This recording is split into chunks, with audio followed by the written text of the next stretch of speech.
নমস্কার বন্ধুগণ। আমি আজকের আবার চলে এলাম আমার গল্পের ঝুলি নিয়ে। আজকের গল্পের ঝুলিতে আমি তোমাদের বলবো ছিন্নপত্রের গল্প, ছিন্নপত্রের কথা। আজ ছিন্নপত্রের ৭২তম পর্ব। এই পর্ব তিনি লিখেছেন পুরীতে। ঘটনাচক্রে রথযাত্রা, পুরী একাকার হয়ে গেছে সময়ের সঙ্গে। অবশ্য এই পত্র তিনি লিখেছেন 14ই ফেব্রুয়ারি 1893 সাল।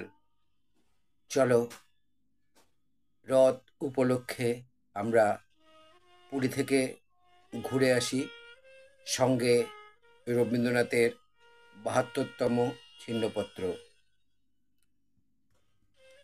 কারো কারো মন ফটোগ্রাফারের ওয়েট প্লেটের মতো। যে ছবিটা ওঠে সেটাকে তখনই ফুটিয়ে কাগজে না ছাপিয়ে নিলে নষ্ট হয়ে যায়। আমার মন সেই জাতের। যখন যে কোনো ছবি দেখি অমনি মনে করি এটা চিঠিতে ভালো করে লিখতে হবে। কটক থেকে পুরী পর্যন্ত এলুম। এই ভ্রমণের কত কি বর্ণনা করবার আছে তা ঠিক নেই। যেদিন যা দেখছি সেদিনই সেগুলো লেখবার যদি সময় পেতুম তাহলে ছবি বেশ ফুটে উঠতে পারত। কিন্তু মাঝে দু একদিন গোলমালে কেটে গেল। ইতিমধ্যে ছবির খুঁটিনাটি রেখাগুলি অনেকটা অস্পষ্ট হয়ে এসেছে।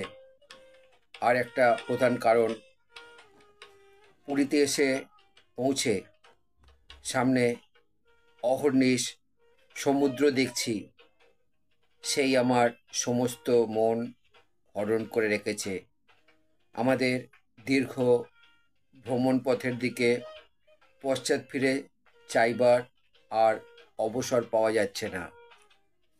শনিবার মধ্যাহ্নে আহারাদি করে বলু আমি বি বাবু একটি ভাড়াটে ফিটন গাড়িতে আমাদের কম্বল বিছানা পেতে তিনটি পিঠের কাছে 3 বালিশ রেখে কোচ বাক্সে একটি চাবরাশি চড়িয়ে যাত্রা আরম্ভ করে দিলুম। কাঠজুড়ি পেরিয়ে আমাদের পথ। সেখানে গাড়ি থেকে নেবে আমাদের পালকিতে উঠতে হলো। ধূসর বালুকা ধুধু করছে। ইংরেজিতে একে যে নদীর বিছানা বলে, বিছানাই বটে।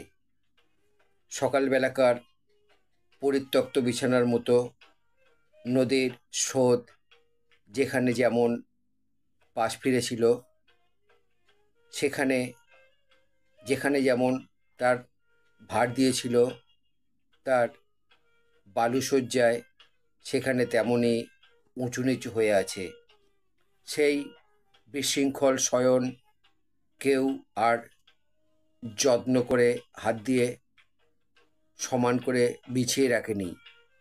এই বিস্তীর্ণ বালির ওপারে একটি প্রান্তে একটুখানি শীর্ণ স্ফটিক স্বচ্ছ জল ক্ষীণ স্রোতে বয়ে চলে যাচ্ছে।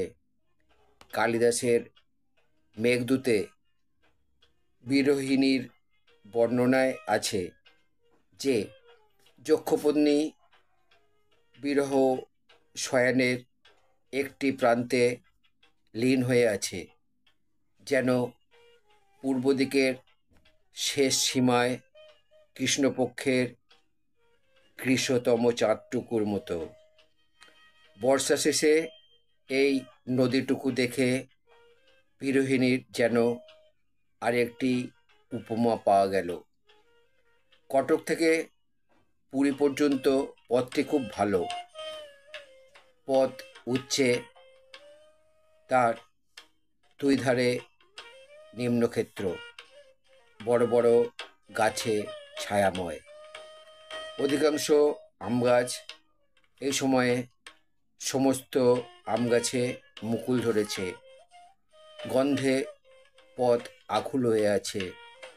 আম, অশ্বত্থ, বট, নারিকেল এবং খেজুর গাছে ঘেরা এক একটি গ্রাম দেখা যাচ্ছে। কোথাও বা স্বল্প জলা নদীর তীরে ছাপরওয়ালা গরুর গাড়ি দাঁড়িয়ে আছে। গোলপাতার ছাউনির নিচে মেঠাইয়ের দোকান বসেছে। পথের ধারে, গাছের তলায় এবং শ্রেণীবদ্ধ কুঁড়ে ঘরের মধ্যে যাত্রীরা খাওয়া দাওয়া করছে। ভিক্ষুকের দল নতুন যাত্রী ও গাড়ি পালকি দেখা মাত্র বিচিত্র কণ্ঠে ও ভাষায় আর্তনাদ করতে আরম্ভ করেছে। যত পুরীর নিকটবর্তী হচ্ছি তত পথের মধ্যে যাত্রীর সংখ্যা বেশি দেখতে পাচ্ছি। ঢাকা গরুর গাড়ি সারি সারি চলেছে। রাস্তার ধারে, গাছের তলায়, পুকুর পাড়ে লোক শুয়ে আছে। রাজ্যে জটলা করে রয়েছে। মাঝে মাঝে মন্দির, পান্থশালা, বড় বড় পুষ্করিণী। পথের ডান দিকে একটা খুব মস্ত বিলের মতো, তার ওপারে পশ্চিমে গাছের মাথার উপর জগন্নাথের মন্দির চূড়া দেখা যাচ্ছে। হঠাৎ এক জায়গায় গাছপালার মধ্যে থেকে বেরিয়ে পড়েই সুবিস্তীর্ণ বালির তীর এবং ঘন নীল সমুদ্রের রেখা দেখতে পাওয়া গেল। এই ছিল আমার আজকের ৭২তম ছিন্নপত্র। এখানে মূলত পুরীর বর্ণনা আছে। পুরীতে আগমন করছিলেন কবিগুরু। পথে তার চোখে যা কিছু পড়েছে তিনি ৭২তম ছিন্নপত্রে তা লিখে রেখেছেন। তার এই স্মৃতিচারণ আমার বন্ধুদের কেমন লাগলো জানাবে। যদি ভালো লাগে তাহলে আমার চ্যানেলে এসে লাইক, শেয়ার, কমেন্ট করবে। আমার চ্যানেলে নতুন বন্ধু হলে চ্যানেলটি সাবস্ক্রাইব করবে এবং নতুন পুরানো সব বন্ধুর কাছেই আমার একান্ত অনুরোধ, আমার চ্যানেলের বেল আইকনটা অন করে রাখবে। তাহলে আমার পাঠানো সমস্ত প্রোগ্রাম খুব সহজেই তোমাদের কাছে পৌঁছে যাবে। আবার নতুন গল্প নিয়ে, নতুন ভিডিও নিয়ে, নতুন ছিন্নপত্র নিয়ে আমি তোমাদের কাছে উপস্থিত হব। খুব ভালো থেকো বন্ধুগণ। বিদায়, নমস্কার।